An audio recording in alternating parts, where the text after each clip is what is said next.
Virat Kohli Chris Gayle को टपिले बाबर आजम। जी हाँ दर्शक बंधु, पाकिस्तान बैटर बाबर आजम दीर्घ 783 दिन पर टी20 शतक अर्जन कर रविवार पीएसएल रे खेला जाइतबा पेशवाल जलामी एवं कोटा गाइटर्स मध्य होइतिबा मैच रे बाबर 52 बॉल 100 रन करने सह टी20 रे 12,000 रन पूरण करिसेंती। से 338 पारी रे एही माइलखुंट अतिक्रम करिसेंती।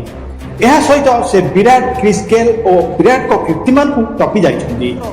गेल जे कि 344 पारी रे 12,000 रन अतिक्रम करथिया बेले विराट कोहली जे कि 360 पारी रे एही माइलखुंट अतिक्रम करथिले। एही शतक बाबर को 12तम टी20 शतक थिला। टी20 रे सर्वाधिक शतक मारिबारे कीर्तिमान क्रिस गेल को नाम रे रहिछि, जे कि 22 शतक अर्जन करिसेंती। एही तालिका रे द्वितीय स्थान रे रहिसेंती बाबर। एही मैच रे पेशवार जालामी जे कि 118 रन रे विजय होइथिला। जहां दर्शक बंधु विराट कोहली क्रिस गेल टी20 रे विख्यात बैटर को नाम आपण माने जानिथिबे, किंतु तांकु वर्तमान टपी जाइछंती पाकिस्तान रो बैटर बाबर आजम।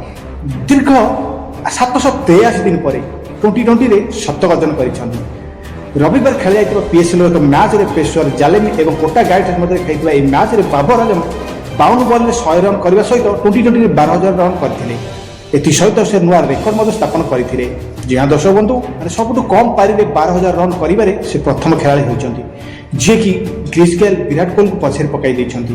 किंतु सर्वाधिक टी20 रे सर्वाधिक छक्का मारिबारे वर्तमान रेकर्ड क्रिस गेल के नारे रहिछि, जे कि टी20 रे 22 शतक मारि सारिछंती।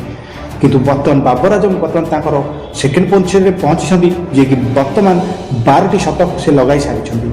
এই 12তম শতক জরিয়ারে সে 12,000 রান পূরণ করে টি20 সর্বাধিক 12,000 রান মানে কম পারিরে বাবর আজম যে কি 338 পারিরে এই মাইলখুঁট অতিক্রম করছেন। জ্ঞান দর্শক যা বড় উপলব্ধি বাবর আজমଙ୍କ ପାଇଁ। तो ये थिला एक बड़ अपडेट पाकिस्तान क्रिकेट लीग रु आसो अपडेट मैं आपको जनइली। अपडेट जब आपको भल लगी थाए तो लाइक करेंगे और ज़्यादा से ज़्यादा शेयर करेंगे, कारण यही भाया क्रिकेट कंटेंट सर्वप्रथम मो चैनल स्माइल बर्ड क्रिकेट रे आप देखा पाइबे। तो आज रोचे देखा काली एमती एक दमदार वीडियो से टेक केयर। जय जगन्नाथ।